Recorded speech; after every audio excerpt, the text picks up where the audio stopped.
Assalamualaikum warahmatullahi wabarakatuh. Hello guys, my name is ARDININGRUM. I'm from English Department Batch 2020 and now I want to explain you about the novel by the title The Alchemist.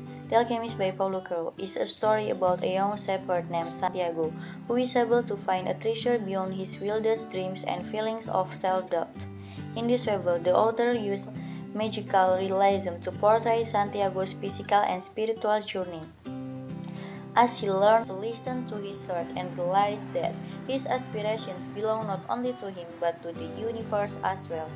Living in Andalusia, Spain, Santiago is a humble shepherd who wants only to roam with his sheep, enjoy wine, and read a good book.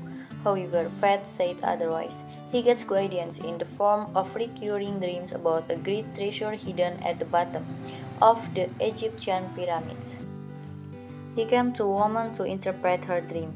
The dream interpreter says she will not charge him for her service, but that she wants 10% of the treasure when he finds it. She says that first he must swear that he will keep his promise about the treasure and her payment. She says that she knows the treasure really exists because it was a child who pointed it out in the dream. Santiago leaves disappointed but realized he didn't have to pay anything. Santiago's dream features the Egyptian pyramids as the site where he'll find treasure. Santiago meets Melchizedek, a strange wise man and a king from a far-off land. Melchizedek appears to those who are seeking their personal legend of deepest lifelong goal. This ambition comes from the soul of the world which conspires to help everyone reach their deepest desire. Unfortunately, fear and routine often get in the way. Soon, Santiago decides to sell his flock and seek his treasure. Melchizedek gives Santiago two stones, a black stone called Urim, meaning yes, and a white stone called Tummin, meaning no. Santiago is to consult this if he cannot understand the omens. He sets sail for Africa to seek his treasure and personal legend. Santiago's first day in Tangiers, Morocco, he is robbed and left completely alone. Unable to speak a single word of Arabic, Santiago completes giving up and turning around. But he remembers the words of the wise man and carries on.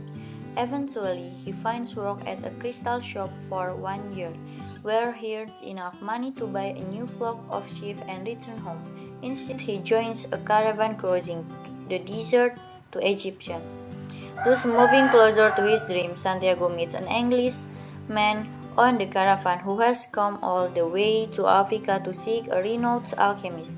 His new travel companion carries two stones just like Santiago's and believes it is not accidental that the two of them have met. Santiago finds the Englishman's ideas to be similar to Melchizedek's. They both speak of a soul of the world to which we are all connected.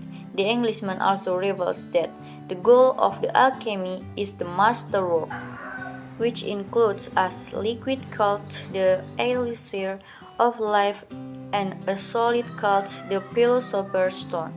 When they finally arrive at the Alphaeum Oasis, the home of the titular alchemist, Santiago meets a beautiful girl named Fatima, with whom he immediately falls in love.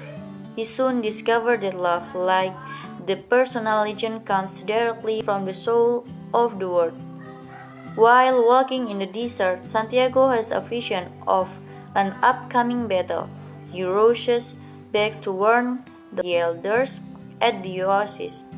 The next day, 500 armed tribesmen enter the oasis as Santiago has predicted. The men, duly warned, kill all of the intruders. The chieftain of the oasis awards Santiago 50 pieces of gold and offers him a position as a counselor. Santiago considers staying at the oasis with his newfound love Fatima. Instead of seeking the pyramids, Fatima, however, tells Santiago that she understands his need to realize his goal. The woman of the desert she explained, are proud of their man's freedom. This confused Santiago, who is unable to spare love and possession. That is interactive review video of my reading progress. Thank you very much for your nice attention. Billahi taufiq wal hidayah. Wassalamualaikum warahmatullahi wabarakatuh.